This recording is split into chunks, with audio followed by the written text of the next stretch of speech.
अस्सलाम वालेकुम, hope you guys are fine. Welcome back to my YouTube channel. आज की वीडियो में हम यूनिट 12 वेव्स इसका शॉर्ट लेक्चर कंप्लीट करेंगे। इससे पिछले वीडियोस में आपको न्यूमेरिकल कंप्लीट करवा दिए हैं एक्सरसाइज में, जिसमें एमसीक्यूज हैं, short response question, constructed response questions, वो सब की वीडियोस मौजूद है। तो तरीका क्या है शॉर्ट लेक्चर का, आपको पता है। आपने लेक्चर सुनना है लेकिन साथ में बुक रखनी है। जो मैं यहाँ बता रही हूँ वो एक तरह से समरी है, समराइज टेस्ट किया हुआ है, पॉइंट्स बनाए हुए हैं, हेडिंग्स बनाई हुई हैं।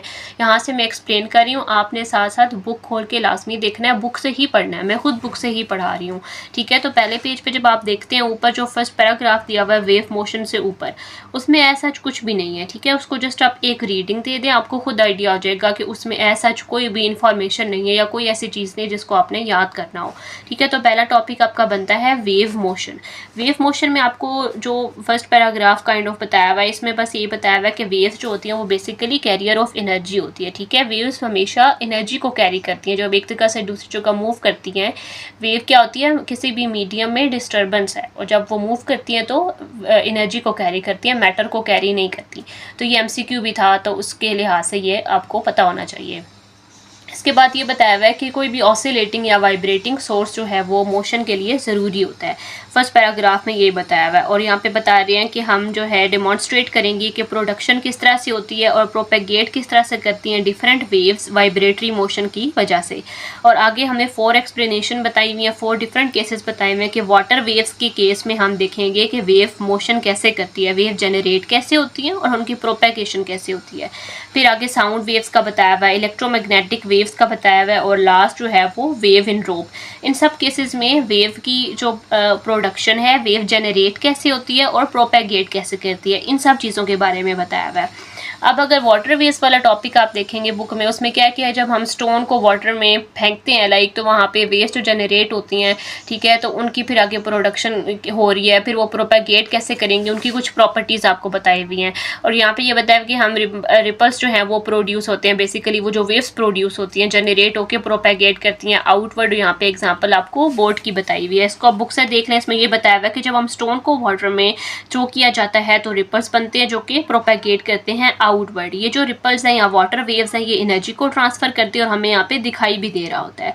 और आगे बताया हुआ एग्जांपल बोट की जो बताई हुई है कि बोट जो है वो खुद मूव नहीं करती अपनी पोजीशन से, बल्कि वो जो वेव्स हैं उनकी वजह से बोट जो है वो मूव कर रही होती है। इसके बाद आगे साउंड वेव्स की तरफ आ जाए। साउंड वेव्स में हमें सबसे पहले तो ये बताया हुआ है कि हम जो बोलते हैं तो हमारी वॉइस कैसे प्रोड्यूस होती है, जो हमें आवाज़ आती है वो, जब मैं बोल रही हूँ जैसे अभी आपको आवाज़ आ रही है, तो ये किस तरह से आ रही होती है। तो इसमें ये लिखा हुआ है कि जब हम बोलते हैं तो हमारे वोकल कॉर्ड्स जो हैं वो वाइब्रेट करते हैं, और इस तरह से साउंड वेव्स बनती हैं, जनरेट होती हैं, जो कि ट्रैवल करती हैं एयर के ज़रिए से। फिर आगे स्पीकर में जो आवाज़ आपको सुनाई देती है उसके बारे में बताया हुआ है कि अगर आप अपना हाथ in front of a speaker रखेंगे तो आपको वाइब्रेशंस फील होती हैं साउंड वेव की, और इसको आप करके भी देख सकते हैं, बहुत इजीली आपको समझ आ जाएगा। और इससे हमें ये इंडिकेशन इस बात की है कि एनर्जी ट्रांसफ़र हो रही होती है। तो आपको जो वाइब्रेशन फील होती है वो बेसिकली एनर्जी की वजह से होती है, ठीक है। वो एनर्जी साउंड वेव्स में आ रही है, उन वेव्स के ज़रिए से आ रही है, वो ये आपको फील हो रही होती है। फिर इसके बाद जो है वो एयर मॉलिक्यूल्स के बारे में बताया हुआ है कि एयर मॉलिक्यूल्स जो हैं वो स्पीकर से हमारे हैंड तक नहीं मूव कर रहे होते, बल्कि एयर की मॉलिक्यूल सिर्फ ऑसिलेट कर रहे होते हैं बैक एंड फोर्थ, और जो ऑसिलेटरी मोशन है उसकी वजह से एनर्जी ट्रांसफ़र हो रही होती है। तो इसका ये मतलब है कि जो एयर के पार्टिकल्स हैं, मीडियम के पार्टिकल्स हैं, वो खुद मूव नहीं करते बल्कि वो ऑसिलेट कर रहे होते हैं, वो वाइब्रेट कर रहे होते हैं, और उनकी वाइब्रेशन से एनर्जी ट्रांसफ़र हो रही होती है। अच्छा, इसके बाद फिर नेक्स्ट जो है वो इलेक्ट्रोमैग्नेटिक वेव्स वाला टॉपिक है। इसमें सबसे पहले आपको लाइट या रेडियो वेव्स के बारे में बताया हुआ है कि जो लाइट है या रेडियो वेव्स हैं वो हमारे पास इलेक्ट्रोमैग्नेटिक वेव्स में आ जाती हैं। फिर आगे importance of light from the sun, इसमें ये सारा बताया हुआ है कि जो सन से हम तक लाइट पहुँच रही है उससे एनर्जी भी उसमें शामिल है, जो कि वार्म कर रही होती है प्लानट को। फोटोसिंथेसिस जो हमारी अर्थ पे हो रही है प्लांट्स में, वो इसकी वजह से ही हो रही होती है। आगे ये बताया हुआ है कि मीडियम कोई भी प्रेजेंट नहीं है, जैसा कि एयर मीडियम है, वाटर मीडियम है, वो इलेक्ट्रोमैग्नेटिक वेव्स का जो ट्रांसफ़र हो रहा है, जो लाइट या जो हीट सन से हम तक पहुंच रही है। रास्ते में तो कोई भी मीडियम नहीं है, स्पेस में तो वैक्यूम में एयर या वाटर तो नहीं है, वहाँ पे मीडियम नहीं है, लेकिन जो हमारे पास इलेक्ट्रोमैग्नेटिक वेव्स होती हैं, अभी आगे डेफिनेशन भी इसकी आएगी, तो ये वो वेव्स हैं जो कि विदाउट मीडियम ट्रैवल करती हैं, इनको मीडियम की ज़रूरत नहीं होती, ये लिखा हुआ है नो मीडियम में। और फिर एंड पे मैकेनिज्म ऑफ प्रोपेगेशन बता दिया कि इनमें इलेक्ट्रिक और मैग्नेटिक फील्ड्स दोनों होती हैं, और वो ऑसिलेट कर रही होती है परपेंडिकुलर टू ईच अदर, और इनकी जो डायरेक्शन ऑफ वेव प्रोपेगेशन में ही ये ऑसिलेट कर रही होती है परपेंडिकुलर डायरेक्शन में, उसकी वजह से एनर्जी को ये ट्रांसफ़र करवा रही होती है और इस वजह से इनको मीडियम की भी ज़रूरत नहीं पड़ती। तो ये इसमें सारा कंप्लीट हो जाएगा। इसके बाद जो फोर्थ सिनेरियो है वेव इन रोप, इसमें क्या बताया हुआ है, ट्रांसवर्स वेव मोशन के बारे में बताया हुआ है। साथ में ये फिगर इसके लाजमी करनी है कि जो वेव है एक रोप में जनरेट होती है वो हमें एक बेहतरीन एग्जांपल प्रोवाइड करती है ट्रांसवर्स वेव मोशन की। ये अभी आगे 2-3 टॉपिक्स के बाद आ जाएगा, बहुत इजी है, वहाँ फिर हम इसकी एक्सप्लेनेशन कर लेंगे कि ट्रांसवर्स वेव मोशन क्या होती है, जहाँ पे जो ऑसिलेशंस हैं मीडियम की वो परपेंडिकुलर होती हैं डायरेक्शन ऑफ वेव प्रोपेगेशन के। इसका ये मतलब है, देखें हमारे पास अगर ये डायरेक्शन ऑफ वेव है, ठीक है, इस डायरेक्शन में वेव मूव कर रही है, तो जो पार्टिकल्स ऑफ द मीडियम है ना वो वाइब्रेट कर रहे हैं अगर परपेंडिकुलर, यानी कि ये अगर पार्टिकल है, ठीक है, तो ये इसकी वाइब्रेशन इस डायरेक्शन में हो रही है, यूं ऊपर नीचे इस तरह से हो रही है, ठीक है, ये तो इसके परपेंडिकुलर ये वाइब्रेशन होगी ना, इसके जो वाइब्रेशन इस पार्टिकल की वाइब्रेशन हो रही है वो डायरेक्शन ऑफ वेव मोशन के, वेव इस डायरेक्शन में मूव कर रही है, जो पार्टिकल की वाइब्रेशन हो रही है, ऑसिलेशन हो रही है, वो इस वेव मोशन के परपेंडिकुलर है, ठीक है, ये परपेंडिकुलर इसी तरह से 90 का जो एंगल बन रहा होता है वही होता है, ठीक है। तो ये हमारे पास ट्रांसवर्स वेव मोशन इसको हम बोलते हैं। तो ये टॉपिक यहाँ पे कंप्लीट हो जाता है, इसके साथ में फिगर लाजमी करनी है। नेक्स्ट टॉपिक की तरफ आ जाते हैं, वेव प्रोपेगेशन। वेव प्रोपेगेशन में सबसे पहले वेव का इंट्रोडक्शन दे दिया है कि वेव जो है वो बेसिकली डिस्टर्बेंस होती है जो कि ट्रैवल करती है किसी भी मीडियम में से, और मीडियम नहीं भी है तो स्पेस में से भी मूव कर सकती है। जैसे इलेक्ट्रोमैग्नेटिक वेव्स हैं वो तो वहाँ पे मीडियम नहीं होता, वैक्यूम में, स्पेस में उनको कोई भी मीडियम रिक्वायर नहीं होता, और इनके पार्टिकल्स जो होते हैं वो ऑसिलेट कर रहे होते हैं। आगे हमें जो है इसके नेक्स्ट पेज पे ऑसिलेशन का टॉपिक है, उसके बारे में क्या बताया हुआ है कि वेव में जो पार्टिकल्स होते हैं मीडियम के उनकी ऑसिलेशन हो रही होती है। अब वो जो उनकी ऑसिलेशन है ना उस बेसिस पे डिपेंड करते हुए दो तरह की मूवमेंट हो सकती है, ठीक है, या लॉन्गिट्यूडनल मूवमेंट हो सकती है या ट्रांसवर्स जो है वो मोशन हो सकती है, ट्रांसवर्स ऑसिलेशन हो सकती है। लॉन्गिट्यूडनल में क्या होगा, पार्टिकल्स की जो मूवमेंट है वो डायरेक्शन ऑफ वेव के पैरेलल होती है, और ट्रांसवर्स में क्या होता है, जो पार्टिकल्स की मूवमेंट है, पार्टिकल्स की ऑसिलेशन है वो perpendicular to direction of wave होती है। इसमें एग्जांपल साउंड वेव्स की आ जाती हैं और ट्रांसवर्स में वाटर वेव की एग्जांपल आ जाती है। बिल्कुल उसी तरह जैसे मैंने यहाँ पे समझाया, ये हमने ट्रांसवर्स की एग्जांपल देखी थी। डायरेक्शन ऑफ वेव मोशन ये है, वेव इस डायरेक्शन में मूव कर रही है, पार्टिकल्स जो ऑसिलेट कर रहे हैं मीडियम के वो इसके परपेंडिकुलर आ रहे हैं, तो ये ट्रांसवर्स मोशन होती है। लॉन्गिट्यूडनल में क्या होगा कि जैसे वेव मोशन ये है ना, इस डायरेक्शन में वेव जा रही है तो जो पार्टिकल्स हैं इनकी ऑसिलेशन भी इसी डायरेक्शन में हो रही होती है। जिस डायरेक्शन में वेव जा रही है, वेव इस डायरेक्शन में जा रही है, ये जो पार्टिकल है इसकी ऑसिलेशन भी इसी डायरेक्शन में होगी, इसकी जो वाइब्रेट ये कर रहा होगा वो इसी डायरेक्शन में कर रहा होगा, इस तरह से नहीं कर रहा होगा। इस तरह से जब करेगा वो परपेंडिकुलर टू वेव मोशन हो जाएगी और ये क्या कहलाएगा, ट्रांसवर्स मोशन कहलाएगी। और लॉन्गिट्यूडनल में क्या है कि इसकी वाइब्रेशन वेव की डायरेक्शन के अलोंग ही होगी, पैरेलल ही होगी, तो ये लॉन्गिट्यूडनल मोशन होती है, ठीक है। और ये साउंड वेव्स के केसेस में होता है, और जो ट्रांसवर्स हमने पढ़ी है वो वाटर वेव्स के केस में आपको ट्रांसवर्स वेव्स देखने को मिलती हैं। नेक्स्ट टॉपिक है एनर्जी ट्रांसफर। एनर्जी ट्रांसफर में ये बताया हुआ है कि जो ऑसिलेशन हो रही होती है, जो पार्टिकल्स मीडियम के ऑसिलेट कर रहे हैं उसके जरिए से एनर्जी ट्रांसफर हो रही होती है। एग्जांपल बताई हुई जैसे साउंड वेव है, उसमें कॉम्प्रेशंस और जो रेयरफेक्शंस जनरेट होते हैं मॉलिक्यूल में वो एनर्जी को ट्रांसफर कर रहे होते हैं, काइनेटिक एनर्जी और पोटेंशियल एनर्जी को एक पार्टिकल से दूसरे तक। और जो अगला पार्ट है 12.2.3 उसमें नो नेट मूवमेंट के बारे में ये बताया हुआ है कि जब ऑसिलेट कर रहे होते हैं पार्टिकल्स ऑफ द मीडियम तो उस दौरान सिर्फ एनर्जी ट्रांसफर हो रही होती है, मैटर या जो पार्टिकल्स हैं वो खुद नहीं ट्रांसफर हो रही होती, उनकी खुद की मूवमेंट नहीं हो रही होती, ठीक है, मैटर नहीं ट्रांसफर होता, सिर्फ एनर्जी ट्रांसफर होती है। इसके बाद अगला टॉपिक है जो थर्ड टॉपिक बनता है कैरेक्टरिस्टिक वेव पैरामीटर। हमें वेव के कुछ पैरामीटर्स बताए हुए हैं, वो टोटल 7 है, इनको 1 बाय 1 स्टडी करते हैं। ये बहुत इंपॉर्टेंट है, इनकी डेफिनेशंस करनी है, जो जो चीज़ें करनी है वो मैंने सारी यहाँ पे लिख दी हैं। ये MCQ के लिहाज से भी इंपॉर्टेंट है और शॉर्ट क्वेश्चन में भी ये आ सकते हैं।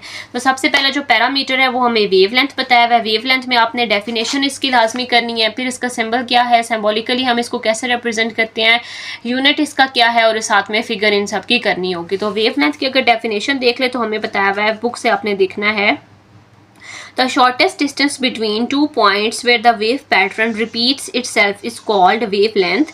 कि ये shortest distance होता है दो पॉइंट्स के दरमियान जहाँ पे वेव का जो पैटर्न है वो रिपीट हो रहा होता है। क्या मतलब है, मिसाल के तौर पर क्रस्ट है फिर दोबारा क्रस्ट आया, रिपीट हुआ ना वेव का पैटर्न, तो एक क्रस्ट से अगले क्रस्ट तक का जो फासला है वो एक वेवलेंथ कहलाती है।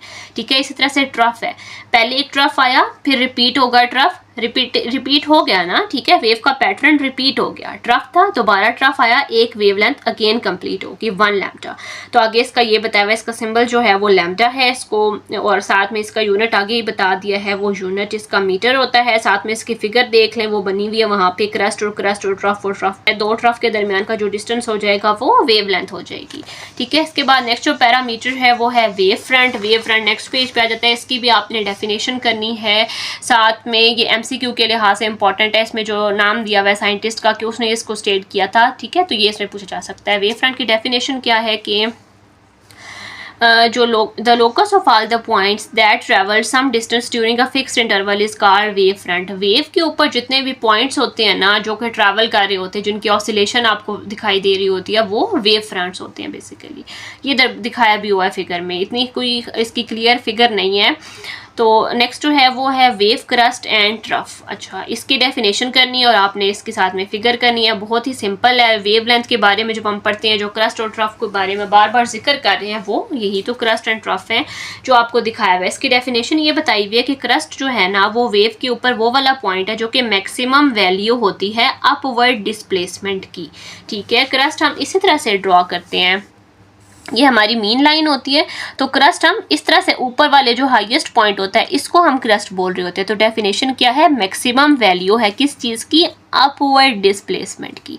ठीक है, ये अपवर्ड डिस्प्लेसमेंट है ना। ठीक है, तो इसको हम क्या बोलते हैं, क्रस्ट है। ये मैक्सिमम वैल्यू हमें बता रहा है अपवर्ड डिस्प्लेसमेंट की किसी भी साइकिल में। और ट्रफ क्या होता है, ऑपोजिट ऑफ द क्रस्ट होता है। ट्रफ ये नीचे वाला होता है ना, तो ये क्या है, इसको हम बोलेंगे ये ऑपोजिट ऑफ क्रस्ट है, या मिनिमम या लोवेस्ट पॉइंट है किसी भी साइकिल में। वेव साइकिल में जो लोवेस्ट मिनिमम पॉइंट आता है वो ट्रफ होता है, और जो अपवर्ड मैक्सिमम पॉइंट आता है वो क्रस्ट होता है।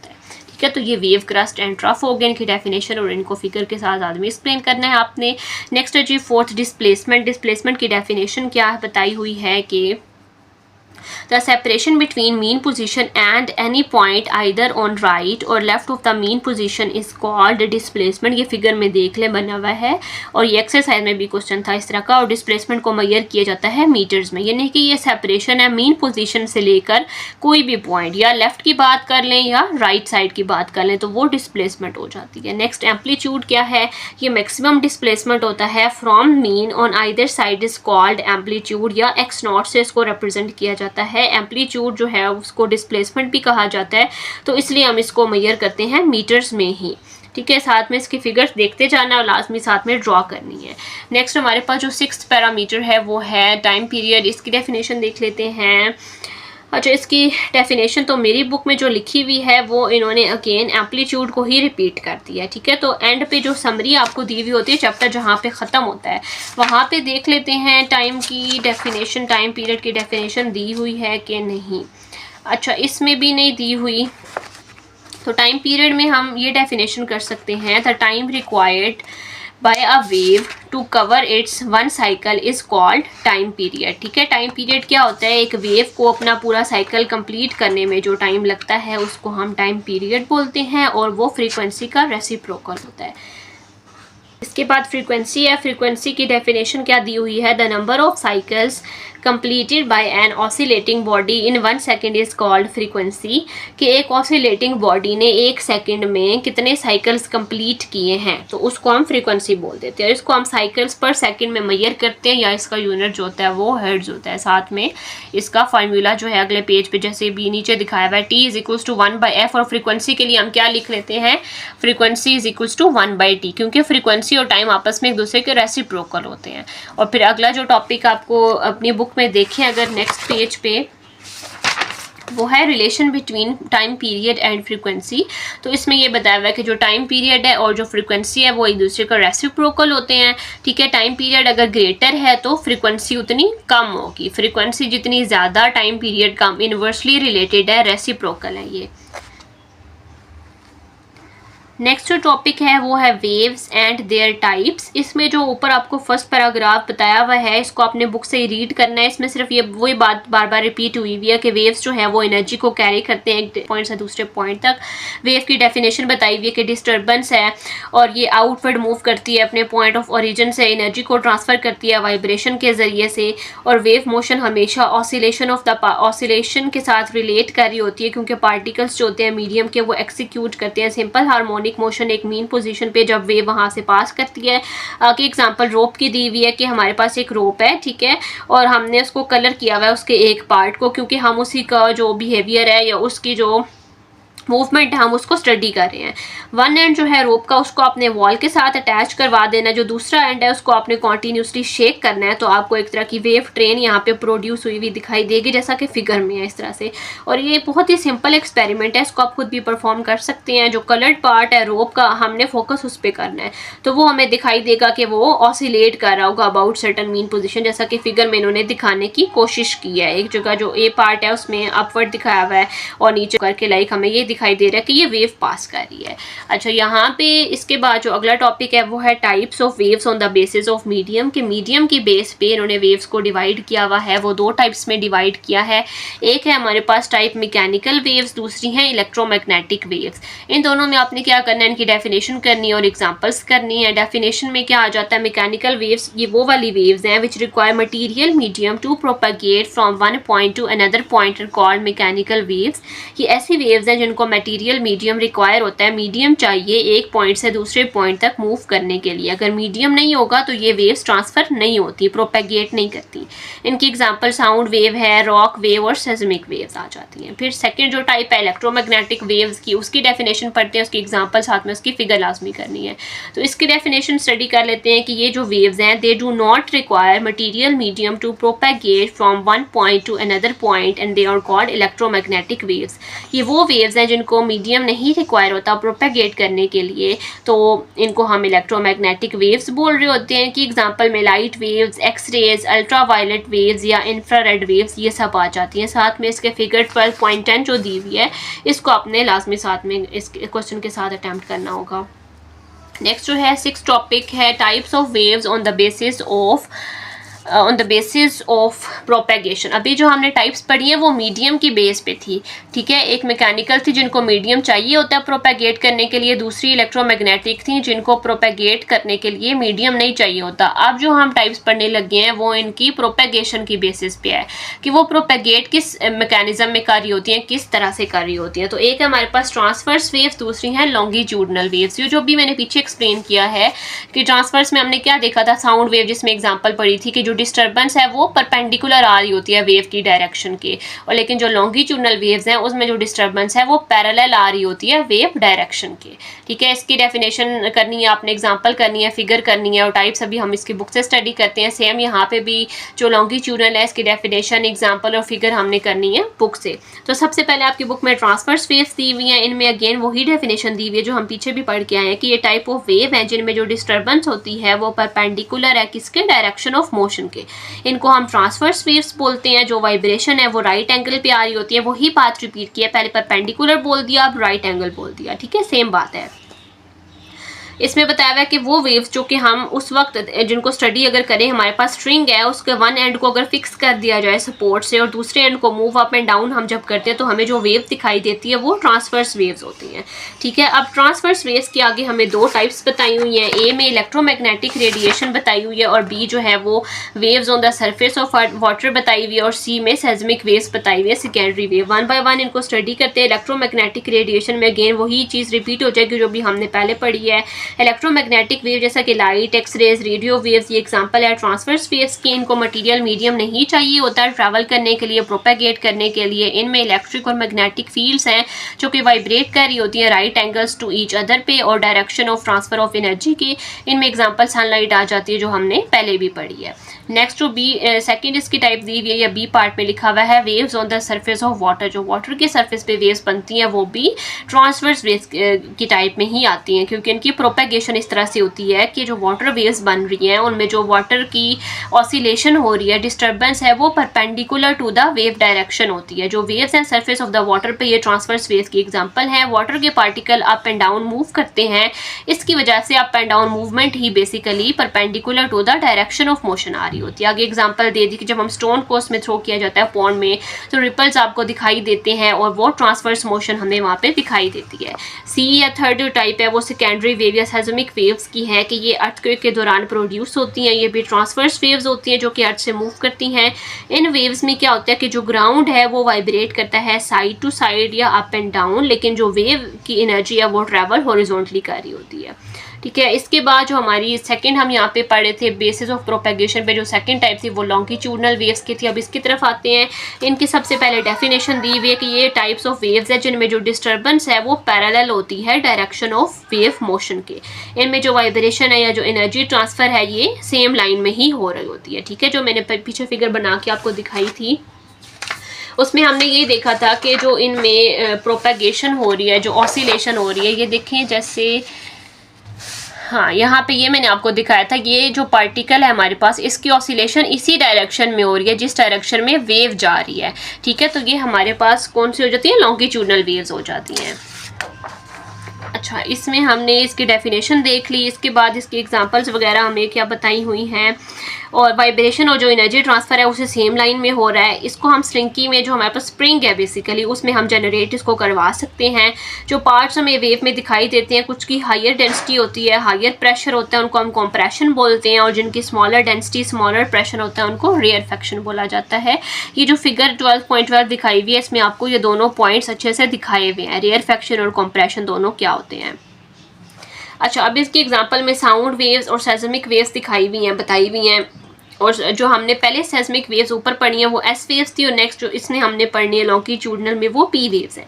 साउंड वेव्स में बताया हुआ है, ये क्लासिक एग्जांपल होती है लॉन्गिट्यूडनल वेव्स की। जब हम बोलते हैं तो जो एयर पार्टिकल्स हैं हमारे वोकल कॉर्ड्स के अराउंड वो कंप्रेस होते हैं, फिर एक्सपैंड होते हैं, तो इस तरह से रीजन जनरेट हो जाते हैं कंप्रेशन के, जहाँ पे पार्टिकल क्लोज टुगेदर होते हैं, और वहाँ पे रेयरफेक्शन भी प्रोड्यूस होती है जिसमें पार्टिकल थोड़े दूर दूर होते हैं। तो इन कंप्रेशन और इन रेयरफेक्शन की वजह से ये मूव करते हैं थ्रू द एयर, और साउंड एनर्जी जो है वो लिसनर तक पहुंचती है, आवाज़ लिसनर तक पहुंचती है।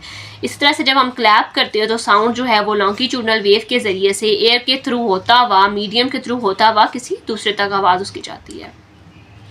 फिर अगली जो हमें प्राइमरी वेव्स बताई हुई है, सेस्मिक पी वेव्स बताई हुई, ये भी अर्थक्वेक के दौरान ही जनरेट होती हैं। ये भी एग्जांपल है लॉन्गिट्यूडनल वेव्स की। ये वेव ये जो वेव्स हैं ये पार्टिकल्स को वाइब्रेट करवाती हैं back and forth in the same direction as the waves movement. वही इसकी डेफिनेशन वाली बात आ गई। और इसमें बस इतना ही आपने कर लेना है, ठीक है, कि ये कब जनरेट हो रही हैं, इनमें जो पार्टिकल्स की डायरेक्शन है वो किस तरह से है, और जो हमने इससे पहले ट्रांसवर्स पढ़ी हैं उनमें किस तरह से, और इन दोनों की एग्जांपल बहुत अच्छे से आपने करनी है। ठीक है, ये बार बार रिपीट हो रहा है ये टॉपिक और काफ़ी इंपॉर्टेंट है। नेक्स्ट जो टॉपिक है वो है वेव कैरेक्टरिस्टिक्स। ये आपकी बुक में 4 दिए हुए हैं, इनको हम बुक से ही स्टडी करेंगे। सबसे पहला जो है वो है वेव साइकिल। इसमें डेफिनेशन करनी है, इसकी सिंबल करना है, इसको यूनिट करना है। वेव साइकिल में क्या बताया हुआ है कि जब वेव पास होती है एक गिवन पॉइंट में अलॉन्ग इट्स पाथ, तो एक पॉइंट को जब हम स्टडी कर रहे हैं तो हम देख रहे हैं कि वो पॉइंट साइक्लिक मोशन में है। ठीक है, और वो जो पॉइंट है वो डिस्प्लेस होता है पहले एक डायरेक्शन में फिर दूसरे डायरेक्शन में, तो वो पॉइंट फिर इस तरह से अपनी ओरिजिनल पोजीशन पे वापस आ जाता है। तो तब हम कहते हैं उसका एक साइकिल कंप्लीट हो रहा है। इसको हम सिंबॉलिकली रिप्रेजेंट कैपिटल एन से करते हैं, और ये एक प्योर नंबर है, इसका कोई भी यूनिट नहीं होता। नेक्स्ट पेज पे आ जाए, फ्रीक्वेंसी आ जाती है। Frequency number of wave cycles passing through some point per unit time is called frequency of waves. एक पॉइंट कोई भी फिक्स कर लें, उसमें से आपने देखना है, नंबर काउंट करना है कि कितने वेव साइकिल्स पास हो रहे हैं इतने टाइम में, तो आप उसको फ्रीक्वेंसी बोलेंगे। उसको फार्मूला हमें दिया हुआ capital N divided by small T.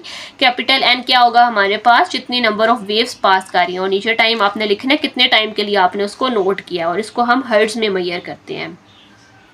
Next time period है, the time required for one wave cycle to pass through certain point is called time period. It is represented by capital T and its unit is second.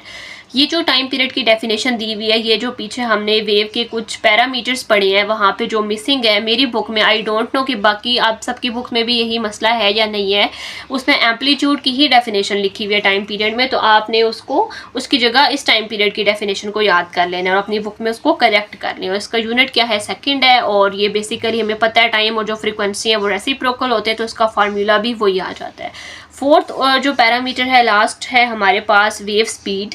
ये क्या है, the distance travelled by a wave पर unit time is called wave speed. कि एक wave कितने time में कितना distance travel करती है, जब हम इस चीज़ को कैलकुलेट करते हैं तो हम वेव स्पीड बेसिकली निकाल रहे होते हैं। फिर आगे वेव स्पीड में इन्होंने कहा है कि अगर वेव ने जो डिस्टेंस ट्रैवल किया है, कवर किया है, वो वेव लेंथ के बराबर है, तो आपने क्या किया, सिंपली फर्स्ट इक्वेशन में डी की जगह लैम्डा पुट कर दिया कि डी लैम्डा के बराबर है। ठीक है, तो फिर कह रहे हैं कि टाइम पीरियड हमारे पास या जो हमारे पास वेलोसिटी है, स्पीड है, वो इसके बराबर आ जाएगी, v is equals to lambda by capital T. फिर कह रहे हैं फ्रीक्वेंसी रेसिप्रोकल होता है टाइम का, तो हम यहाँ पे फ्रीक्वेंसी एफ भी पुट कर सकते हैं। टाइम नीचे डिवीजन में है तो 12.4 इक्वेशन बन जाती है, और 12.4 इक्वेशन एक यूनिवर्सल वेव इक्वेशन है जिसको हम हर वेव के लिए यूज़ कर सकते हैं। और फिर इसके बाद हम अगर इसको सी से रिप्लेस कर दें इलेक्ट्रोमैग्नेटिक वेव्स के लिए, तो हमारे पास 12.5 equation C is equals to F lambda बन जाती है। नेक्स्ट पेज पे आते तो प्रॉपर्टीज ऑफ वेव्स दी हुई है, इसको मैंने इस तरह से डिवाइड कर दिया कि फर्स्ट पैराग्राफ में आपको क्या चीज़ बताई हुई है, सेकंड, थर्ड एंड फोर्थ में। फर्स्ट पैराग्राफ में हमें ये बताया हुआ है कि जो 3 प्रॉपर्टीज होती हैं वेव की, जैसे कि रिफ्लेक्शन, रिफ्रैक्शन, डायफ्रैक्शन, इनको हम डिस्क्राइब करेंगे रिपल टैंक एक्सपेरिमेंट के जरिए से। रिपल टैंक को हम यूज़ करते हैं फ्रीक्वेंसी कैलकुलेट कर सकते हैं हम, wave length, speed, water waves की, और ये काफ़ी कैरेक्टर्स जो हैं वेव्स के, जैसे कि ट्रांसवर्स लॉन्गिट्यूडनल बिहेवियर, उसको भी एनालाइज करता है। इसके बाद अपनी बुक में हम जब नेक्स्ट पेज पे आते हैं सेकंड पैराग्राफ, तो उसमें हमें कंस्ट्रक्शन और वर्किंग बताई हुई है रिपल टैंक की, कि इसमें एक शैलो ट्रे है जिसमें हम वाटर रखा हुआ होता है और ट्रांसपेरेंट बेस होती है इसकी, उसके ऊपर हमने लाइट जो है वो लगाई हुई है ताकि हमें लाइट शाइन करती हुई वाटर में से पास करे, और नीचे हम उसके फिनोमेना को, जो सारा प्रोसीजर हो रहा है वेव की जो मोशन है उसको स्टडी कर रहे होते हैं। जो रिपल्स जब प्रोड्यूस होती हैं, जो वेव्स प्रोड्यूस होती हैं, वो हमने जो नीचे जब हम उसको स्टडी कर रहे हैं स्क्रीन पे, तो हमें वो ब्राइट एंड डार्क लाइन की फॉर्म में शो हो रही होती हैं। रिपल्स जनरेट, वेव्स जो है वो जनरेट की जाती हैं स्मॉल इलेक्ट्रिक मोटर के जरिए से, वाइब्रेटर के जरिए से, वो वाइब्रेशन कॉज करवाता है और फिर डिस्टर्बेंस होती है, उससे वेव्स जनरेट होती हैं। उस वेव्स को हम फिर नीचे स्टडी कर रहे होते हैं, देख रहे होते हैं। मोटर में ऑफ सेंटर वेट जो अटैच किया हुआ था, जब हम मोटर को टर्न ऑन करते हैं तो स्ट्राइप उसकी वाइब्रेट होती है, रिपल्स जनरेट होती हैं सरफेस पे। स्ट्रेट वेव्स जो है उनको हम सेटअप कर सकते हैं एक स्ट्रेट टिपर के जरिए से, और अगर सर्कुलर वेव्स अपने उनमें फॉर्मेशन उनकी करवानी है तो हमारे पास टिपर स्फेरिकल होना चाहिए। और फिर इसके बाद थर्ड में हमें प्लेन वेव्स का कॉन्सेप्ट दिया हुआ है कि जो हमारे पास बेसिकली स्ट्रेट वेव्स होती हैं उनको हम प्लेन वेव्स बोल रहे होते हैं। इनको हासिल करने के लिए जो मोटर की असेंबली है उसको आपने लोअर करना है कि वो टच करे सरफेस ऑफ वाटर को, और हम उस वक्त पे मोटर को ऑन करते हैं तो हमें स्ट्रेट वेव्स दिखाई देती हैं, वो ट्रैवल करती हैं cross the surface of tank, उनको हम प्लेन वेव्स बोलते हैं। इसके बाद जो फोर्थ पैराग्राफ है उसमें वेव फ्रंट के बारे में बताया हुआ है कि जब हम लाइट जब हम करते हैं, वेव फ्रंट्स हमें दिखाई देते हैं, क्लियर पीक्स, क्लियर ट्रफ्स दिखाई देते हैं, क्रस्ट और ट्रफ दिखाई देते हैं स्क्रीन पे। तो जो इमेजिनरी सरफेस है जो कि रिप्रेजेंट कर रही होती है सर्टन पॉइंट्स को एक वेव में, और वो पॉइंट्स वाइब्रेट कर रही होती हैं एक ख़ास किस्म की फ्रिक्वेंसी के साथ, उसको हम वेव फ्रंट बोलते हैं। और वेव फ्रंट्स जो होते हैं वो प्लेन भी हो सकते हैं, वो स्फेरिकल भी हो सकते हैं, डिपेंड करेगा आपने डिपर कौन सा यूज़ किया है। ठीक है, इसके बाद फिर हमने जो फर्स्ट प्रॉपर्टी है वेव की, रिफ्लेक्शन, वो आ जाती है, उसकी डेफिनेशन करनी है, साथ में डायग्राम करनी है। रिफ्लेक्शन की डेफिनेशन क्या है, change in the direction of a wave front at an interface between two different media और rigid barrier so that wave front returns into the medium from which it is originated is called reflection. Simple सी बात है, wave जब एक किसी भी surface पे आके गिरती है, जैसे लाइट वेव की बात कर रहे हैं, यहाँ पे हम वाटर की बात कर रहे हैं, तो एक बाउंड्री है, ठीक है, एक बाउंड्री होगी, ठीक है। अब यहाँ से वाटर वेव्स आके इसके साथ टकराएगी, यहाँ से वापस चली जाएगी, तो ये रिफ्लेक्शन होगी। इसी तरह से रिफ्लेक्शन लाइट वेव में भी तो हम ऐसे ही पढ़ते हैं ना कि लाइट अगर आके यहाँ पे टकरा रही है इस सरफेस पे, फिर यहाँ से वापस आ जाती है तो हम कहते हैं रिफ्लेक्शन हो रही है। तो सेम यहाँ पे भी वही बात रिपीट हुई है, बस थोड़ी सी वर्डिंग चेंज है कि हमारे पास वेव फ्रंट की डायरेक्शन में जब चेंज आता है, कब, इंटरफेस पे। इंटरफेस का ये मतलब होता है जो बाउंड्री है, दो डिफरेंट बाउंड्रीज हैं, तो वो इंटरफेस है, दो डिफरेंट मीडिया है, या रिजिड बैरियर है तो वेव फ्रंट रिटर्न कर जाता है उसी मीडियम में जहाँ से ओरिजिनेट हुआ था, ठीक है, जहाँ से आ रहा था दोबारा उसमें वापस चला जाता है किसी बाउंड्री की वजह से, तो हम इस प्रोसेस को रिफ्लेक्शन बोल रहे होते हैं। जब वेव फ्रंट स्ट्राइक करता है स्ट्रेट रिजिड बैरियर को या इरेगुलर सरफेस को तो ये रिफ्लेक्ट हो जाता है बिल्कुल अपने ओरिजिनल पाथ पे ही। ये लिखा हुआ है इस टॉपिक में, आगे साथ इसकी डायग्राम दी हुई है फिगर 12.14, इसको लाजमी कर लेना है। नेक्स्ट जो है वो रिफ्रैक्शन, इसकी डेफिनेशन बताई हुई है, ये थोड़ी सिंपल है। When waves travel from one medium into another, its speed changes and in some cases divert from its original path. The phenomena is called refraction. इसमें क्या है कि अभी हमने रिफ्लेक्शन में तो ये पढ़ा ना, रास्ते में बाउंड्री थी, वेव आई टकरा के वापस चलेगी, रिफ्लेक्शन होगी। रिफ्रैक्शन में क्या होगा, यहाँ पे मीडियम चेंज है, दरमियान में ये बाउंड्री है पेंसिल, इस साइड पे मीडियम चेंज है, वेव यहाँ से आई, वेव पास करेगी, मीडियम पे से पास करेगी, ठीक है, यहाँ से वापस टकरा के नहीं जाएगी, रिफ्लेक्शन नहीं हो रही है, रिफ्रैक्शन को पढ़ रहे हैं। दोनों तरफ मीडियम डिफरेंट है, वेव यहाँ से आई दूसरे मीडियम में जैसे ही जाएगी इसकी स्पीड चेंज हो जाएगी, इसकी वेलोसिटी चेंज हो जाएगी और इसकी डायरेक्शन भी चेंज हो जाएगी, ठीक है, टकरा के नहीं वापस जाएगी, रहेगी अगले मीडियम में, सेकंड मीडियम में ये ट्रैवल करेगी, इसकी डायरेक्शन अब चेंज हो जाएगी, तो इसको हम बोलते हैं रिफ्रैक्शन, ठीक है, इसका पाथ थोड़ा सा चेंज हो जाता है, इस फिनोमेना को रिफ्रैक्शन बोलेंगे। एग्जांपल दी हुई है वाटर वेव की, जब वाटर वेव एंटर होता है किसी भी मीडियम में जिसमें वाटर वेव फिर स्लोली मूव करना शुरू हो जाता है, उसकी वेवलेंथ भी इवन डिक्रीज हो जाती है। जो फेनोमेना है रिफ्रैक्शन का उसको हम डिमॉन्स्ट्रेट करेंगे। रिपल टैंक में एक बाउंड्री हमने बनाई हुई है, एक तरफ शैलो वाटर है, एक तरफ डीप वाटर है, थिक प्लास्टिक शीट को हमने प्लेस किया हुआ है ट्रे में कुछ एंगल दे के वेव फ्रंट के तौर पे, और जब वाटर वेव ट्रैवल करती है शैलो से डीप वाटर में उनकी वेव लेंथ, उनकी जो स्पीड है वो चेंज हो जाती है। फिगर 12.15 में इन्होंने हमें ये दिखाया हुआ है, जैसे अभी मैंने आपको समझाया, एक तरफ डीप वाटर एक तरफ शैलो वाटर, जब वो मीडियम चेंज होने की वजह से उनकी स्पीड पे उनकी वेव लेंथ पे फर्क पड़ जाएगा और उसकी डायरेक्शन भी चेंज हो सकती है। इसके बाद अगली जो प्रॉपर्टी है वो है डाइफ्रैक्शन की। डाइफ्रैक्शन में भी आपने डेफिनेशन करनी है, इसकी डिमॉन्स्ट्रेशन जो हमें बताई हुई है उसको हमने पढ़ना है। ये क्या है, बेंडिंग ऑफ वेव्स है, वेव्स जब बेंड हो जाती है, corners of N obstacle is called diffraction. रास्ते में कोई भी रुकावट आई, जिस तरह से ये मेरे पास अगर पेंसिल है, ठीक है, तो अब ये पेंसिल कैमरा में पूरी नहीं आ रही, इस तरह से अगर मैं दिखाऊं, हाँ तो देखें ये जो है ना हमारे पास कॉर्नर्स हैं, कॉर्नर्स ऑफ एन ऑब्स्टेकल है, ठीक है, कोई भी बाउंड्री में रास्ते में रुकावट रखी हुई, वेव्स यहाँ से आ रही हैं, ठीक है, ज़्यादा सारी वेव्स आ रही हैं। अब जब वेव यहाँ पे इस कोने पे पहुंचेगी और वेव जब इस कोने पे पहुंचेगी तो क्या होगा, इन्होंने टकरा के नहीं जाना, वेव यहाँ से यूं बेंड कर जाएगी, ठीक है, इधर से इस कॉर्नर से यूं चली जाएगी और यहाँ से यहाँ वाली जो होगी वो भी यहाँ से यूं चली जाएगी। तो ये जो फिनोमेना है जिसमें बेंड हो रही हैं वेव्स, कहाँ पे, around the corner of N obstacle, इस चीज़ को हम डाइफ्रैक्शन बोलते हैं। और जब वेव्स पास करती हैं किसी अपर्चर से या ओपनिंग से तब भी वो स्प्रेड हो जाती हैं डाइफ्रैक्शन की वजह से। हम इस फिनोमेना को स्टडी कर सकते हैं रिपल टैंक में, जब हम जनरेट करेंगे स्ट्रेट वेव्स और रास्ते में हमने दो ऑब्स्टेकल पुट कर दिए इस तरह से कि उनकी जो सेपरेशन है ना वो wave length of the wave के बराबर है। जो वेव्स हमने रिपल टैंक में जनरेट की हैं उनकी जितनी वेव लेंथ है, तो हमने जो यहाँ पे रुकावट बनाई है फिगर में देखिए 12.16 में 1 में जो दरमियान में जहाँ पे रेस पास करेंगी जिसको ऑब्स्टेकल कहा हुआ है, वो जो दरमियान का फासला है ना वो फासला इतना रखना है जितनी आपने वेव्स जनरेट की हैं रिपल टैंक में, उन वेव्स की जितनी वेव लेंथ है उतना ये फासला होना चाहिए, तब हम इस फिनोमेना को ऑब्जर्व कर सकेंगे। तो वेव्स जब पास करेंगी इस नैरो ओपनिंग से स्प्रेड आउट हो जाएंगी हर डायरेक्शन में, सर्कुलर वेव बना देंगी, और ये इफेक्ट हमें तब ज़्यादा देखने को मिलता है जब जो साइज़ है ओपनिंग का या तो कम हो या इक्वल हो साइज़ ऑफ वेव लेंथ की, जो भी बात मैंने रिपीट की है, ठीक है। इसके बाद आगे हमें कुछ रिलेशन बता दिए हैं कि वेव लेंथ और डायफ्रैक्शन का क्या ताल्लुक है, कि जब हमारे पास शॉर्टर वेव लेंथ होगी तो डायफ्रैक्शन कम होती है, जैसा कि यूवी लाइट के केस में होता है। लॉन्गर वेव लेंथ है डायफ्रैक्शन ज़्यादा होगी, जैसा कि IR लाइट, इंफ्रारेड लाइट के केस में होता है। फिर आगे रिलेशन गैप साइज और डायफ्रैक्शन का बता दिया है।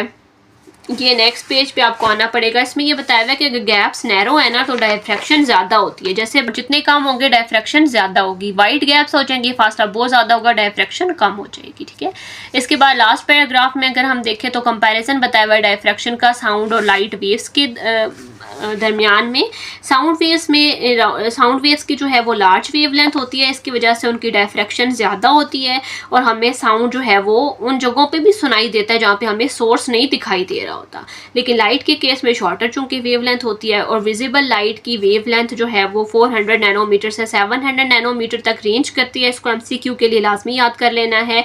तो जब लाइट पास करती है किसी भी स्लिट में से, अपर्चर में से, जो कि काफ़ी लार्जर होता है, जिसका डिस्टेंस काफ़ी ज़्यादा होता है वेवलेंथ के मुकाबले में, तो हमें बताया हुआ कि जब लाइट पास करती है एक स्लिट में से, अपर्चर में से, जो कि लार्जर हो उसकी वेवलेंथ से, तो डायफ्रैक्शन कम दिखाई देती है हमें और लाइट बीम जो है वो वेल डिफाइंड ही रहती है। लेकिन अगर जो स्लिट है वो लाइट की वेवलेंथ की जो उसके बराबर ही होगी, जैसा कि डायफ्रैक्शन ग्रेटिंग की वेवलेंथ है उसका जो डिस्टेंस है, तो हमें डायफ्रैक्शन और इंटरफेरेंस के पैटर्न्स काफ़ी ज़्यादा दिखाई देते हैं। इसके बाद जो लास्ट टॉपिक है सुनामी, बेसिकली इसकी हमने डिस्क्रिप्शन बुक से ही सारी एक्सप्लेनेशन जो हमें सारे दी हुई वो सब कुछ इसको बुक से ही करना है, ठीक है। इसमें सबसे पहले जो है वो इसकी इंट्रोडक्शन दे दें। सुनामी जो है वो सीरीज़ है जब लार्ज ओशन वेव्स जनरेट होती हैं अंडर वाटर डिस्टर्बेंस की वजह से, फिर ये ट्रैवल करती हैं, ग्रेट हाइट तक पहुंचती हैं, ये बिल्कुल साहिल तक पहुंच जाती हैं, ठीक है। और इसकी वजह से मैसिव फ्लडिंग हो सकती है, डैमेज हो सकता है कोस्टल एरिया को। जनरेशन कैसे होती है इसकी, किस वजह से जनरेट होती हैं, इनमें सबसे पहले अर्थक्वेक रीज़न आ जाता है, ये एमसीक्यू में भी था, ठीक है। ख़ास तौर पर वो जो टेक्टोनिक प्लेट बाउंड्रीज पे हो रही होती है जहाँ पे एक प्लेट दूसरे के नीचे से पुश हो रही होती है, तो इसकी वजह से ओशन फ्लोर में अच्छी खासी मूवमेंट होती है, वाटर की डिस्प्लेसमेंट होती है, पावरफुल वेव्स बनती हैं, वो फिर ट्रैवल करती है क्रॉस द ओशन, तो इस तरह से ये फिर तो सुनामी जो है वो जनरेट हो जाता है। इसके अलावा ये वोल्केनिक इरप्शन से भी जो है जनरेट हो सकता है, ट्रिगर हो सकता है। पहला मेन कॉज अर्थक्वेक है, फिर वोल्केनिक इरप्शंस हैं और लैंड स्लाइडिंग जो होती है अंडर द ओशन अगर वो हो रही है उसकी वजह से भी सुनामी हो सकता है। जो मूवमेंट है सेडिमेंट की या रॉक्स की, उसकी वजह से मजीद वाटर डिस्प्लेसमेंट होती है, इसकी वजह से भी सुनामी हो सकता है। और इसके अलावा आपको क्या बताया हुआ है कि लार्ज मेट्योराइट्स इम्पैक्ट अगर कर रहे हैं ओशन को, तो उसकी वजह से भी मैसिव वेव्स जो है डिस्प्लेसमेंट हो सकती है वाटर की और डिस्टर्बेंस हो सकती है। अगले पेज पे कैरेक्टरिस्टिक्स बताए हुए हैं सुनामी के, ये क्विकली मूव कर रहे होते हैं cross the ocean after the initial disturbance. इनकी स्पीड बताई हुई है, इंपॉर्टेंट है, जो कि एमसीक्यू के लिए बहुत ज़्यादा। और डीप वाटर में बताया हुआ है कि वेव्स जो होती हैं वो इतनी ज़्यादा हाई नहीं होती, तो हम उनको फिर देख नहीं सकते, स्पॉट नहीं किया जा सकता। लेकिन नियर द कोस्ट उनकी स्पीड स्लो डाउन हो जाती है, उनकी हाइट इंक्रीज कर जाती है, क्योंकि वहाँ पे उनकी एनर्जी जो होती है वो कंप्रेस हो जाती है। और जब भी सुनामी जो है वो हिट करता है लैंड को, तो इसकी वजह से मैसिव डिस्ट्रक्शन हो जाती है, इनकी टॉवरिंग हाइट की वजह से, पावरफुल एनर्जी की वजह से फ्लडिंग हो सकती है। स्ट्रक्चर्स जो हैं, जो भी वहाँ पे स्ट्रक्चर्स है, बिल्डिंग्स है, वो डिमोलिश हो सकते हैं, उसकी वजह से लॉस हो सकता है लाइफ का भी, प्रॉपर्टी का भी। तो यहाँ पे हमारा ये चैप्टर कंप्लीट हो जाता है। आई होप आपको समझ आ गई होगी। किसी किस्म की कोई कन्फ्यूजन हो आप मुझसे पूछ सकते हैं। Thank you for watching and अल्लाह हाफिज़।